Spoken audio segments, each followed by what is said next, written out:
Eu recebi um relato essa semana que me tocou profundamente, porque é uma história com a qual eu me identifico. Apesar de ser o relato de um filho que cuida do pai, ele fala de uma história de abandono. Esse pai não conviveu com ele a vida inteira. Ele tem uma ferida e uma lacuna muito profunda pela ausência desse pai, que é uma figura extremamente importante na vida de qualquer filho. Por mais que a gente queira acreditar que só a mãe preenche, essa figura paterna é importante. E aí ele diz que num dado momento da vida dele, esse pai reaparece para pedir ajuda. Financeiramente, ele está destruído e com a saúde debilitada. E aí o mais surpreendente é que ele não nega ajuda a esse pai. Ele acolhe, ele é casado, ele tem 2 filhos, a mulher dele não apoiou a decisão, mas ele colocou o pai dentro de casa e foi cuidar do pai. E nesse processo de cuidar, ele percebeu que o pai estava num processo demencial. E aí foi quando ele encontrou o nosso perfil, buscando informações sobre o Alzheimer.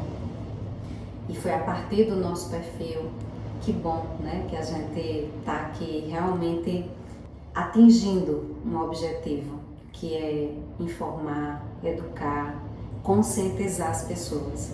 Porque ele disse que foi através de um vídeo nosso que ele foi buscar ajuda médica, fazer exames, para saber que tipo de demência o pai dele tinha, para saber como tratar o pai dele. E ele disse que também inseriu o tratamento com cannabis na vida deles, e isso foi, de fato, um divisor de águas. Mas o maior desafio que ele enfrenta hoje não são os sintomas da doença, que graças a Deus estão controlados. O grande desafio dele hoje é conseguir olhar para esse pai e superar essas feridas que ele carrega, desse abandono, desse vazio existencial. Mas o que me chama a atenção é que o primeiro passo ele já deu.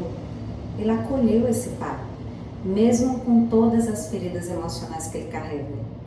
Ele está cuidando do pai, apesar de a esposa dele não ter apoiado. E ele está ensinando uma coisa importantíssima para os filhos dele: o poder do perdão. Porque pode ser que ele nunca consiga resolver a ferida emocional que ele carrega do abandono. O pai dele, de fato, não participou da vida dele. Mas cuidando desse pai, ele vai ter a capacidade de ver um homem além dessa figura paterna que a gente idealiza, que a gente quer e espera que seja perfeita. Ele vai ver um homem que tem fragilidades. Ele vai ver um homem que também carrega dores. Ele vai perceber um homem que não podia dar aquilo que ele próprio não teve. E esse amor que nasce dessa descoberta e dessa capacidade que a gente adquire de olhar para o outro e perceber que ele é tão frágil e tão humano quanto nós mesmos, é de um crescimento, é de um amadurecimento, é de uma libertação inexplicáveis. Então, o primeiro passo ele já deu. E eu me identifiquei muito com a história dele, ao mesmo tempo em que eu fiquei imaginando como deve ser difícil fazer o que ele fez.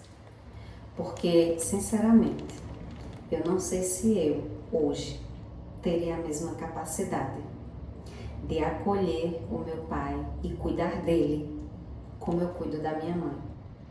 Porque a minha mãe me deu tudo. Ela cuidou de mim, ela me protegeu, ela abriu mão da vida dela para cuidar de mim. O que eu não considero que seja uma coisa correta. Eu acho que ninguém deve abrir mão da sua vida para cuidar do outro. Eu acho que a gente deve cuidar do outro, mas cuidando primeiro da gente. E eu sempre falo isso por aqui. Mas ela teve coragem de assumir numa época em que a sociedade rechaçava uma mulher solteira, grávida. E meu pai, onde era que ele estava? Ele estava longe fisicamente, ele estava longe emocionalmente. Hoje eu até compreendo os motivos dessa ausência, os motivos de ele não saber amar como eu gostaria que ele tivesse me amado. Eu consigo ver as limitações dele enquanto humano. E eu não guardo mágoa. Então, o que está faltando a esse filho hoje não é curar as feridas, porque eu acho que vira e mexe elas reabrem. Né? Aquela ferida que a gente tem, que qualquer raladinha reabre. Mas é não nutrir mágoa, porque a mágoa também adoece. A mágoa é um dos fatores de adoecimento, de inflamação do nosso cérebro, de adoecimento do nosso corpo. Então, mágoa não.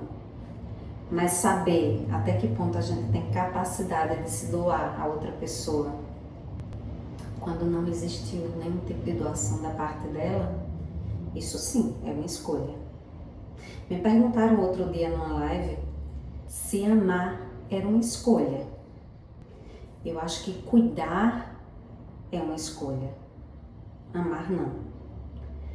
Nutrir sentimentos bons é uma escolha, mas o amor, ele não tem condicionantes.